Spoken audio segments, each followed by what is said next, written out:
नमस्कार दोस्तों, जैसा कि हम सामान्य हिंदी के बारे में पढ़ रहे थे, जिसमें हमने जो पार्ट 1 है उसमें जो है हमने भाषा और व्याकरण तथा लिपि का सामान्य जो है वो परिचय हमने पढ़ा था। और जो आज का वीडियो है उसमें हम पढ़ेंगे वह वर्ण विचार और अक्षरिक खंड का विस्तृत रूप से परिचय। तो शुरू करने से पहले आपने जो है हमारे चैनल्स को सब्सक्राइब नहीं किया तो कर ले, ताकि आपको हमारे वीडियोज़ की नोटिफिकेशन वो मिलती रहेगी। तो शुरू करते हैं। वर्ण विचार एवं अक्षरिक खंड जो लिखा हुआ है यहाँ पे स्क्रीन पे आपको दिखाई दे रहा है, वर्ण विचार एवं अक्षरिक खंड। तो इसके संबंध में थोड़ा आपको बता दूं कि भाषा की जो वह छोटी से छोटी इकाई जिसके टुकड़े नहीं किए जा सकते हो वर्ण कहलाते हैं। जो ये वर्ण है, वर्ण किसे कहेंगे कि मतलब ऐसी भाषा की छोटी से छोटी इकाई जिसके टुकड़े नहीं किए जा सकते, उसे हम क्या कहेंगे? वर्ण कहेंगे। जैसे आपको मैं एग्जांपल दूं, जैसे पीला एक वर्ड है। पीला क्या है? एक वर्ड है। अब हम पीले शब्द को अपन जो है वो टुकड़े करने जाएंगे तो ये कैसे बनेगा देखना आप। पीला शब्द जो है इसके अपन टुकड़े करेंगे तो पीला देखेंगे आप यहाँ पे, पीला यदि हम इसके टुकड़े करेंगे तो ये बनेगा पी प्लस ला। अब हम इसमें से भी निकालेंगे तो पी में से निकलेगा ई और ला में से निकलेगा आ। देख लीजिए यहाँ पे आप, इसके टुकड़े करने पर जो है हमें अक्षर प्राप्त होते हैं, वो ई है और आ है, ये अक्षर प्राप्त होते हैं। यदि हम इस प जो है, प में से ई और ल में से आ के भी हम टुकड़े करने चाहे तो ये संभव नहीं। अतः ये ध्वनियाँ वर्ण कहलाती है। और ये ध्वनियाँ दो प्रकार की होती हैं, जिसको हम स्वर और व्यंजन कहते हैं। ठीक है। और वर्णों के मेल से क्या बनते हैं? शब्द बनते हैं। वर्णों के मेल से क्या बनते हैं? शब्द बनते हैं। देखेंगे शब्द कैसे बनते हैं? वर्णों के मेल से क्या बनते हैं? शब्द बनते हैं। आगे देखें हम, तो इसके बारे में और थोड़ा विस्तृत देखें तो अगली स्लाइड में देख लीजिएगा आप कि जो वर्णों के मेल से जो है वो शब्द बनते हैं और शब्दों के मेल से वाक्य बनते हैं और वाक्यों के मेल से भाषा बनती है। देखिए, वर्णों के मेल से क्या बनते हैं? शब्द बनते हैं। वर्णों के मेल से क्या बनते हैं? शब्द बनते हैं। वर्णों के मेल से बनते हैं, वर्णों के मेल से बनते हैं शब्द बनते हैं। ठीक है। और शब्दों के मेल से जो है वो बनता है, शब्दों के जो मेल से वो बनता है वाक्य बनता है। क्या बनता है? उनके मेल से क्या बनता है? वाक्य बनता है। और वाक्यों के मेल से वह भाषा बनती है। देख लीजिएगा यहाँ पे आप, वाक्यों के मेल से क्या बनती है?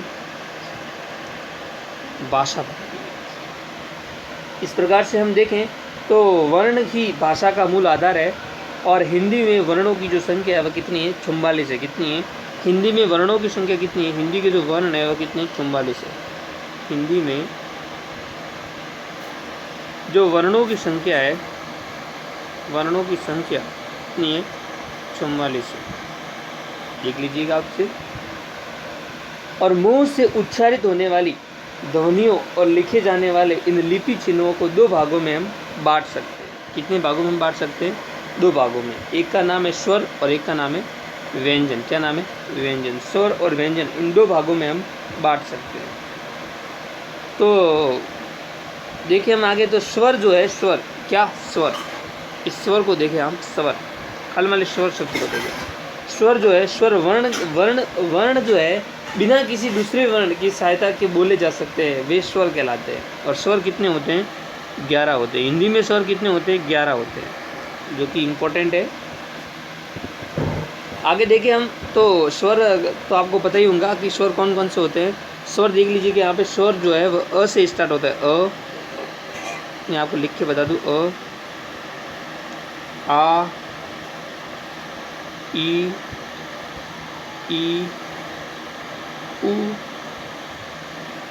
उ, री, ए, आई, ओ, औ। इस प्रकार से ये 11 देख लीजिएगा, हम इसे गिनते हैं तो गिनने पे हमें कितने प्राप्त होते हैं, 1 2 3 4 5 6 7 8 9 10 और 11, यानी कि स्वर जो है स्वर कुल कितने होते हैं, 11 होते हैं। और ये सभी ध्वनियाँ ऐसी है जिनका उच्चारण बिना दूसरी ध्वनि के किया जाता है। अ ई उ तथा री मूल स्वर है और ये हरिश्व स्वर है, क्योंकि इनके उच्चारण में दीर्घ स्वरों से कम समय लगता है और इनमें जो है वह री का हिंदी में शुद्ध प्रयोग नहीं होने के कारण र और ई के उच्चारण के रूप में है वह प्रयुक्त होने लगा। देख लीजिए आप, जो री होता है ना, री, ये देखिए री, इस री का जो है शुद्ध उच्चारण हम करने जाएं तो ये शब्द पहले तो देखिए ये बना किससे है, तो ये एक तो र से बना है और ई से बना है, इनसे मिलकर के ये शब्द बना है, र और र प्लस ई से मिलकर बना है री। ठीक है, केवल ऋतु है, ऋषि है, ऋण है आदि कुछ शब्दों में इसका प्रयोग मिलता है और इसका जो उच्चारण है वह र और ई के समान होता है। अब हम देखते हैं स्वरों के भेद के बारे में। इनके बारे में देखते हैं, स्वरों के भेद के बारे में। ठीक है, स्वरों के भेद के बारे में हम देखते हैं तो स्वर के जो भेद है वह एक तो होता है हरिश्व होता है और एक क्या होता है, दीर्घ होता है। देख लीजिए यहाँ पे हरिश्व है और दीर्घ, ये स्वरों के क्या होते हैं, भेद होते हैं। हम देखने जाए कि जो हरिश्व है, क्या हरिश्व, जिन स्वरों के उच्चारण में अपेक्षाकृत कम समय लगता है वे हरिश्व स्वर कहलाते हैं। देख लीजिए यहाँ पे, जिन स्वरों के उच्चारण में कम समय लगे वे क्या कहलाते हैं, हरिश्व कहलाते हैं। जैसे हरिश्व स्वर जो है कितने, 4 है, कितने 4 है। देख लीजिए आप, 4 है, कितने 4 है। मैं आपको एक एक नाम बता दूँ कौन कौन से हैं। तो एक तो है अ है, ई है, उ है, री है, ये क्या हरिश्व है। देख लीजिए यहाँ पे, लिख दो यहाँ पे, अ है, ई है, उ है और क्या है, री है। ये जो है ये क्या है, हरिश्व है। अब हम दीर्घ की बात करें, कि इनकी दीर्घों की, तो देख लीजिएगा यहाँ पे आप, स्क्रीन थोड़ी छोटी इससे दिखाई नहीं देगा आपको शायद, ये दीर्घ है। दीर्घ की बात करें तो दीर्घ जो है जिन स्वरों के उच्चारण में मूल स्वरों से दुगुना समय लगे, यानी कि जो हरिश्व स्वर में समय लगता है उससे दुगुना जो समय लगे बोलने में जो है वे दीर्घ स्वर कहलाते हैं। और जो दीर्घ स्वर है वो कितने होते हैं, 7 होते हैं। कितने होते हैं, 7 होते हैं। दीर्घ स्वर कितने होते हैं, 7 होते हैं। अगर हम इन दीर्घ स्वरों को देखें तो देखिए, सबसे पहला दीर्घ स्वर होता है आ, क्या होता है, आ। दूसरे नंबर का होता है ई, तीसरे नंबर का होता है उ, चौथे नंबर का होता है ए, पांचवें नंबर का होता है आई। और देख लीजिएगा आप, यहाँ पे टोटल 7 होते हैं, जिसमें 1 2 3 4 5 6 और 7। देख लीजिए, आ है, ई है, उ है, ए है, आई है और ओ है और आउ है। इस मिलाकर के जो कुल है वह 7 होते हैं। ठीक है, तो इस प्रकार से हमने जो स्वर के जो भेद है, दीर्घ और हरिश्व है, उनके बारे में पढ़ा। देख लीजिएगा इन दोनों को एक बार वापस आप, इनके पार्ट है वह होते 4 और इनके जो है वो होते 7। ठीक है, देखते हैं अगली स्लाइड में हम जो व्यंजन होते हैं। क्या व्यंजन, अगर व्यंजनों को हम देखें तो देख लीजिएगा यहाँ पे आप, व्यंजन के उच्चारण में जो है वो फेफड़ों से निकलने वाली श्वास, जब हम व्यंजन का उच्चारण करते हैं और जो हमारे फेफड़ों से जो श्वास निकलती है, मुख के किसी अवयव उच्चारण स्थान से बाधित होती है। जब हम किसी वर्ण का उच्चारण करते हैं तो वह किसी स्वर की सहायता से ही उच्चारित होगा। जैसे प, देख लीजिए यहाँ पे आप, प, ये प, इसको यदि हम उच्चारित करेंगे तो ये मतलब जो है इसको उच्चारण करेंगे तो ये स्वर की सहायता से ही उच्चारित होगा। यानी कि इस प में क्या छिपा हुआ है, अ छिपा हुआ है। क्या छिपा हुआ है, अ छिपा हुआ है। प में क्या छिपा हुआ है, अ छिपा हुआ, और ये इसी की वजह से ये बोला जाएगा।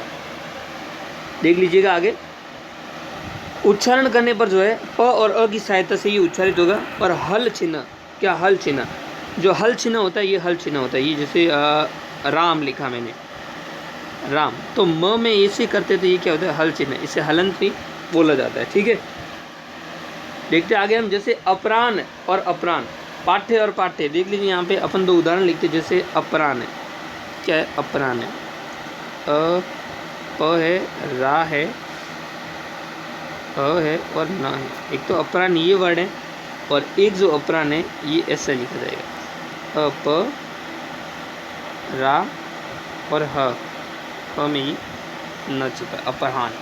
देख लीजिएगा इन दोनों वर्डों का आप। तो इनमें हम देखें तो हमें ज्ञात होता है कि जो वर्ड लिखे हुए, देखिए इसमें इसके अंदर जो ये हलंत है, यहाँ पे ये ह हलंत है और इसमें जो ये इसके अंदर आ गया है। ठीक है, जैसे पाठ्य है पाठ्य, विद्या है विद्या है, ऐसे बहुत सारे उदाहरण हमें देखने को मिलते हैं। हिंदी व्यंजन जो है वह निम्न अनुसार, यानी कि क ख ये कैसे चलेंगे, हिंदी व्यंजन जो है वह ऐसे चलते हैं। जैसे मैं आपको दिखा दूँ आपको थोड़े बहुत, क है, ख है, ग है, ग है, तो ये सब हलंत होंगे ऐसे ही, क है, ख है, ग है, ध है। इसी प्रकार से छ देखें, ये भी ऐसे होगा, ये भी ऐसे होगा, इससे ये हलंत होंगे। क्या होंगे, हलंत होंगे। ठीक है, इस प्रकार से हमने व्यंजन के बारे में देखा। आगे की स्लाइड में हम देखते हैं वह है कि जो स्वर युक्त जो व्यंजन है उनका वर्गीकरण हम कैसे करेंगे, यानी कि कौन सा अक्षर अपने जो है अपने कंठ से बोला जाएगा, कौन सा अक्षर तालु से बोला जाएगा, कौन सा अक्षर दांत से बोला जाएगा। इन अक्षरों की जो है वह जो संस्कृत के जो व्याकरणाचार्य है पाणिनि जी, उनके द्वारा जो हमें वर्डों का जो ज्ञान होता है उनको हम देखते हैं तो हमें पता चलता है। तो शुरू करते हैं पहले क वर्ग। क्या करते हैं, क वर्ग। जो क वर्ग है इसका संस्कृत के अंतर्गत एक सूत्र होता है जिसका नाम है अकुह विसर्जनीयाना कंठः, यानी कि अ है और आ है और क ख ग घ न और ह। देख लीजिए यहाँ पे जो वर्ड है अ है, आ है, क है, ख है, ग है, घ न है और ह है, और ये जो अक्षर है ये किससे बोले जाएंगे, कंठ से बोले जाएंगे और इसको संस्कृत में बोला जाएगा कंठय। क्या बोला जाएगा, कंठय। आगे की स्लाइड में हम देखते हैं, देख लीजिए जो छ वर्ग है, क्या वर्ग है, छ वर्ग। इस छ वर्ग को देखें तो छ वर्ग का संस्कृत में एक सूत्र होता है इच्छयुषाना तालु। क्या, इच्छयुषाना तालु। अगर हम इसको तोड़े तो तोड़ने में हमें ज्ञात होता है कि ई और ई, छोटा ई और बड़ा ई, और छ से चम्मच, छ से छतरी, ये लगा करके यहाँ से ज जह न और य और श, ये जो वर्ड है ये किससे बोले जाएंगे, तालु बोले जाएंगे।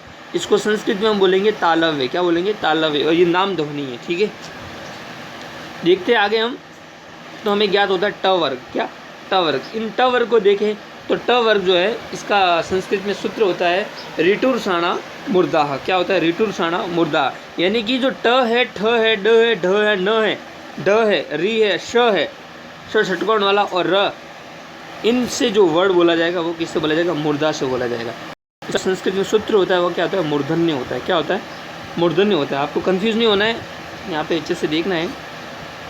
देखते हैं अगले अंदर, तो देख लीजिए यहाँ पे जो त वर्ग है, त वर्ग, तो इसको देखें हम, तो देख लीजिए त वर्ग जो है, त वर्ग जो जितने भी जो वर्ण है वह दांतों से बोले जाते हैं। किससे बोले जाते हैं, दांतों से। जैसे त है, थ है, द है, ध है, न है, ल है, श। आप स्वयं जो है वो परीक्षण करके देखिए, अपने जो मुंह में से एक वर्ड बोलिए त, हम त बोलते हैं तो हमारी जो जीभ है वह दांतों को स्पर्श करती है। देख लीजिए आप, त, थ, द, ध, न, ये वर्ण किससे बोले जाते हैं, दांतों से बोले जाते हैं। इसको संस्कृत में हम देखें तो दंतन्य कहा जाता है। क्या कहा जाता है, दंतन्य कहा जाता है। कंफ्यूज नहीं होना है। अब देखते हैं हम प वर्ग। क्या बोलते हैं, देखते हैं प वर्ग जो कि लास्ट है हमारा, अंतिम है। प वर्ग को देखें तो प है, फ है, ब है, भ है, म है, उ है, उ है। ये जो वर्ड है ये किससे बोले जाते हैं, ओष्ठ से बोले जाते हैं। किससे बोले जाते हैं, ओष्ठ से, ओष्ठ से, और उसको संस्कृत में बोले जाते हैं। अब हम देखते हैं दो वर्ड और है यहाँ पे, देखते हैं हम, ए है और आई है। ये जो वर्ण है ये कंठ और तालु दोनों से मिलकर के बनते हैं, कंठय तालव्य। और जो व है वह दांत और ओष्ठ दोनों से मिलकर बनता है, जिसको दंतोष्ठ बोलेंगे। और ओ है और आउ है, ये जो वर्ण है ये कंठ और ओष्ठ से बोला जाता है। देखते हैं अगली स्लाइड में हम, देखिए यहाँ पे जो नासिक है, यानी जो नाक से बोले जाते हैं, हमारे जो नाक से जो ध्वनि निकलती है, जैसे न है, न है, न है, न है, म है, इन वर्णों को हम बोलते हैं तो हमारा जो नाक है वह कंपन करता है। देख लीजिए, परीक्षण करके आप देख सकते हैं। देखिए मैं आपको बता दूं, न है, ये न है, ये न है और ये म है। इनको हम बोले तो ये हमारी जो नाक जो होती है उस पर एक झंझनाहट होती है। देखिए आप बोलिए न, ये मतलब ये थोड़ा अलग से होता है। देख लीजिए इनका जो उच्चारण है वो नासिका के साथ क्रमशः कंठ है, तालु है, मूर्ध है, दांत है, ओष्ठ को स्पर्श से होता है और इन्हें नासिकी व्यंजन कहा जाता है। क्या कहा जाता है, नासिकी व्यंजन कहा जाता है। अगर हम अंतस्थ व्यंजन की बात करें, क्या अंतस्थ व्यंजन, तो अंतस्थ व्यंजन कितने होते हैं? 4 होते हैं, जो कि इनका जो वो है वो ये स्वर और व्यंजन के बीच की स्थिति में है, इसलिए इनको अंतस्थ व्यंजन कहा गया है। देख लीजिए अंतस्थ व्यंजन कौन कौन से, एक तो यह है, मैं आपको दिखा दूं, एक तो यह है, क्या है, यह है, र है, ल है और वह है। ये जो है ये अंतस्थ व्यंजन कहलाता है, ठीक है। अब बात करते हैं हम ऊष्म व्यंजन की। ऊष्म व्यंजन की हम बात करते हैं, ऊष्म व्यंजन की हम बात करते हैं, तो ऊष्म व्यंजन जो है ये श, श, स और ह। देखिएगा आप यहाँ पे स्लाइड में, ऊष्म व्यंजन जो है 4 होते हैं, और जो चारों प्रकार के 3 प्रकार के जो श होते हैं, एक तो ये श होता है, एक ये श होता है और एक ये श होता है, ठीक है, और एक लास्ट में ह। ये जो है ये ऊष्म व्यंजन होते हैं। इन वर्णों का जो उच्चारण है वह उच्चारण के स्थान के साथ जो हमारी जो प्रश्वास है, वायु जो है वह छोड़ने वाली सांस के घर्षण से होता है, और हमारी जीभ जो है वह श को उच्चारण करते समय तालु से, व श का जो उच्चारण करते समय वो मूर्धा से, और श का उच्चारण करते समय वो दांतों से स्पर्श करता है, ठीक है। देखते हैं हम संयुक्त व्यंजन, क्या देखते हैं, संयुक्त व्यंजन। संयुक्त व्यंजन जो है इनकी हम बात करें, इनमें जो है जो एक तो क्ष है, त्र है, ज्ञ है, 3 वर्ण होते हैं। क्ष है, अक्ष है, तर है और ज्ञ है। ये जो है ये संयुक्त व्यंजन कहलाते हैं, ठीक है। इनका जो विस्तार हम करें तो देख लीजिए यहाँ पे जो अक्ष है, क्या अक्ष, अक्ष कैसे बनता है? अक्ष बनाने के लिए जो हमें है, एक तो हमें क की आवश्यकता होती है, और एक श की आवश्यकता, और एक अ की आवश्यकता है। क है, श है और अ, ये तीनों वर्ण मिलेंगे तब जाके क्या बनेगा, अक्ष बनेगा। और अगर हम त्र की बात करें, त्र, तो त्र भी है, त्र भी ऐसे कि ऐसे बनेगा। देख लीजिएगा त्र, ये जो त्र है, त्र को बनाए तो त्र कैसे बनेगा, एक तो त आएगा जो कि हलंत होगा, और र आएगा और र भी क्या होगा, हलंत होगा। इनको करने से जो है और इसमें अ भी आ जाएगा, 3 वर्ण मिलकर के जो है वह बनाते हैं, क्या, त्र बनाते हैं, ठीक है। तो हमें भूलना नहीं है। अगर हम बात करें ज की, किसकी, ज्ञ की, सॉरी किसकी बात करें हम, ज्ञ की, तो जो ज्ञ है, ज्ञ, इस ज्ञ को हम बनाने जाए तो जी ज्ञ है, ज्ञ कैसे बनेगा, देखते हैं हम यहाँ पे।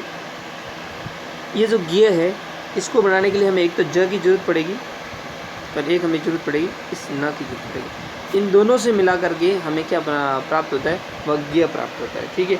अगर श्र की बात करें, इसी प्रकार से श्र, ये जो श्र होता है, देखेंगे यहाँ पे आप श्र, यहाँ पे श्र देख लीजिए एक बार आप। अगर आप श्र की बात करें, ये श्र, तो जो श्र बनता है कैसे बनता है कि जो ये, इसके लिए जो है हमें एक तो श की आवश्यकता ये होती है, और इसके लिए हमें र की आवश्यकता होती है, और साथ ही साथ हमें अ की आवश्यकता होती है। इनको मिला करके जो है वह श्र बनता है। और हिंदी में ज्ञ का उच्चारण जो है वह ज्ञ होता है। हिंदी में जो है इस ज्ञ का जो उच्चारण है, इस ज्ञ का जो उच्चारण है वह क्या होता है, ऐसे होता है, ऐसे ज्ञ, इसको ऐसे उच्चारण करेंगे, ठीक है। इसलिए इसका विस्तार जो है वह, इसलिए इसका जो विस्तार है वह कैसे बनेगा, इसलिए इसका जो विस्तार है वह हम यहाँ कर दे, आपको बता दें। इसके लिए एक तो ग होगा हलन, ये होगा हलन, प्लस जो है वह अ होगा, इस प्रकार से जो है ज्ञ का निर्माण होता है, ठीक है। आज की वीडियोज़ में हमने स्वर युक्त जो है उनका वर्गीकरण समझा, नासिकी व्यंजन को समझा, अंतस्थ व्यंजन को समझा, ऊष्म व्यंजन को समझा, संयुक्त व्यंजन को समझा, और स्वर के भेदों के बारे में पढ़ा। हरिश्व है, दीर्घ है, व्यंजन है, इन सब के बारे में हम विस्तार से पढ़ा। और कल के वीडियो में है हम दूसरा टॉपिक लेंगे। तब तक के लिए आप सभी का धन्यवाद। और आपने जो है हमारे चैनल जो है दिव्यांश सेल्फ स्टडीज क्लास, इसको सब्सक्राइब नहीं किया तो कर ले, देख लीजिए यहाँ पे सब्सक्राइब करने के लिए आपको यहाँ पे क्लिक करना है, सब्सक्राइब पे, और बेल को क्लिक करना है, ताकि आपको हमारे वीडियो की नोटिफिकेशन मिलती रहेगी और आप हमेशा अपडेट बने रहेंगे। धन्यवाद साथियों।